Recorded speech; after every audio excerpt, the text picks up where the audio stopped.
আসসালামু আলাইকুম। আসলে উচ্চকক্ষের একটা উপযোগিতা তৈরি হয়েছে, সেটার যদি ব্যাকগ্রাউন্ড বলি, আমরা বাংলাদেশের রাজনীতিকে যদি ফলো করে থাকি, এখানকার একটা বড় সংকট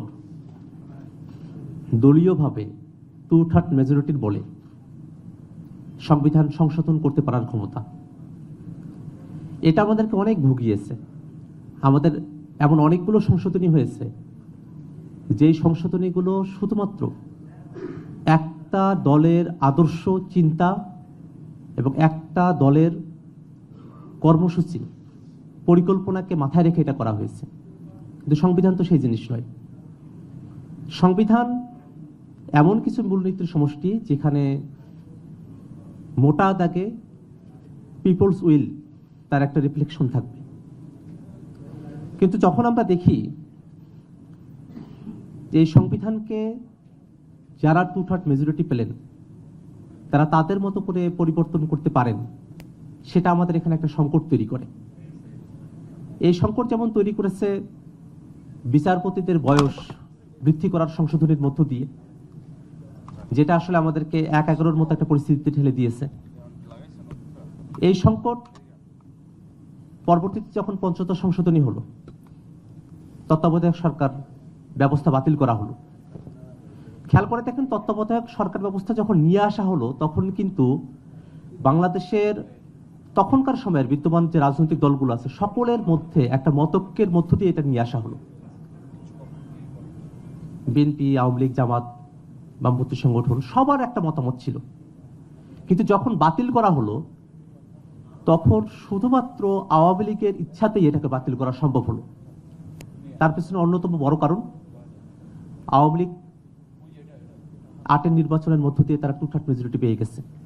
তারা যা খুশি তাই করতে পারল। পরবর্তী সংসদ তাদেরকে আসলে বাধ্য করা হলো একটা পূর্ববর্তী সংসদের সংশোধনের মধ্য দিয়ে। এই যে বাংলাদেশে স্বৈরশাসন চলে আসা, ক্ষমতা দীর্ঘায়িত করতে চাওয়া, এই সব কিছু এটাকে ভ্যালিডেটেড করা হতো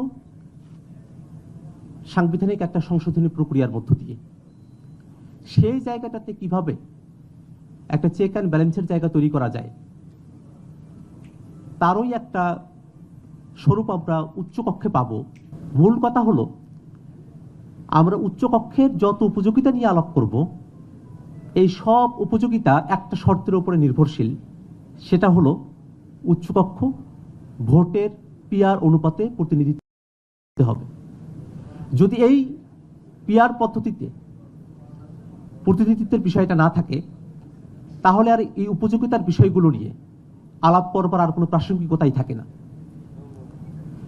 আমরা বাংলাদেশের জনগোষ্ঠীকে রাজনৈতিকভাবে যে বিভিন্ন দলের সঙ্গে তাদের সমর্থনের বিষয়টা দেখি, সেটা কখনোই এমন নয় যে এটা কোনো একটা দলকেই এককভাবে 50% ঊর্ধ্বে মানুষ তারা সমর্থন করেন। এটা সম্ভব হয়নি। সেক্ষেত্রে কোনো দল যদি নিম্নকক্ষে 2/3 মেজরিটিও পায়,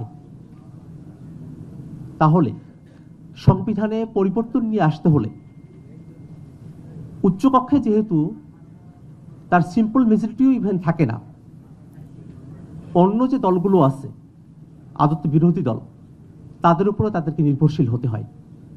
এটা একটা বড় ধরনের সাংবিধানিক সংকট থেকে আমাদেরকে রক্ষা করতে পারবে।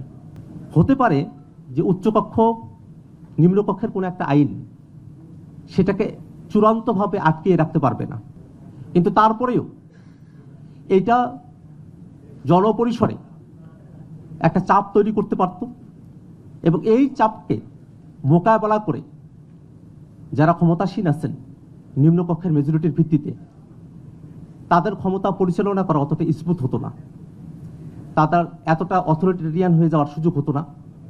তারা এই জায়গায় একটা চেক অ্যান্ড ব্যালেন্সের মধ্যে আসতে পারতেন।